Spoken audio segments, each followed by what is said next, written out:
So, imagine hitting the absolute reset button on nature, like a total wipeout from a massive wildfire. How does a forest actually bounce back from literally nothing? Yeah, it is a pretty wild concept when you really think about it. Right. Well, welcome to today's deep dive. We are looking at this really fascinating real-world blueprint for rebuilding an ecosystem from scratch. Specifically, we are going through notes from Kesser and Steen. And they are two students in a nature and innovation class, right? Exactly. They are building a Miyawaki mini forest, and they have embarked on this surprisingly complex mission to, of all things, grow raspberries. Yeah, and for anyone not familiar, the Miyawaki method is, well, it's this technique for growing ultra-dense, insanely fast-growing native forests, Yeah. even in really degraded soils. Right. And Kesser and Steen are actually dedicating a whole section of their new tiny forest to mimic a post-fire reset area. Which is exactly where the raspberries come in. Yeah. Because to pull off that post-fire illusion, they are completely obsessed with growing them to serve as the pioneer understory for the new pioneer trees. But, I mean, if the soil is essentially destroyed after a fire, how do raspberries even survive there in the first place? Well, raspberries naturally form that low-growing layer of vegetation, the understory, which is, critical when the ground is that vulnerable. So it protects the soil. Exactly. I mean, before the massive pioneer canopy trees can even think about moving in, something has to hold the earth together. It is like they are nature's rebar.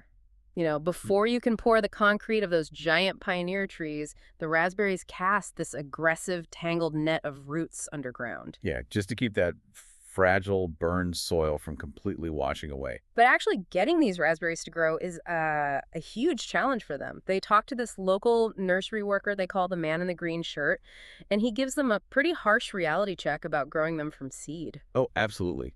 Nature's reproductive blueprint here is just incredibly stubborn. He warns them about this process called cold stratification.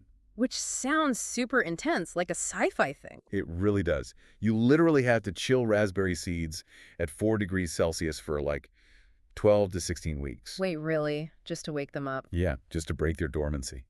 It chemically simulates a brutal winter, so the seed knows, okay, it is safe to wake up in the spring. That is a massive time investment. And even after that, it can take up to 3 months just to sprout. Plus, it has a terribly low germination rate. So Kesser tries this biochemical hack, right? Because he wants to speed things up. He decides to soak the seeds in enzymes, which is a trick he used for his tomatoes. Right. And then he sticks them in a damp paper towel inside a plastic bag in the fridge to, handle the cold stratification part. It is a clever workaround, I have to admit. It is brilliant, really.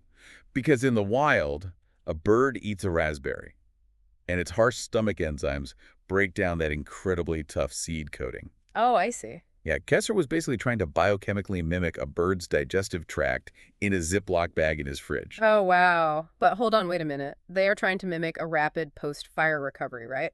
If it takes almost 6 months just to coax a fragile little sprout out of a seed, they have already lost the soil. I mean, that timeline just does not make any sense for disaster response. You have hit on the exact biological loophole they eventually realized they need to use. The nursery expert points out that you do not have to fight the seeds at all. You just dig up suckers. Exactly.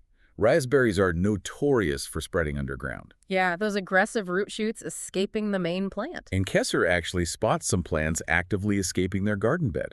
So instead of waiting half a year, they just dig up these escaping root shoots. And they pot them up in their own little plant nursery. You can actually see the care they put into this in the source notes. There is this beautiful picture of a pair of hands gently cradling a freshly sprouted raspberry seedling nestled perfectly into rich, dark soil. But completely changes the game. Bypassing the seed phase guarantees rapid establishment. Because you are not rolling the dice on a fragile seed surviving a 6-month ordeal in the fridge. Exactly. You are taking a genetically mature, robust clone and giving it an immediate head start to stabilize that post-fire zone. We often try to force nature through the front door by meticulously planting seeds, Right.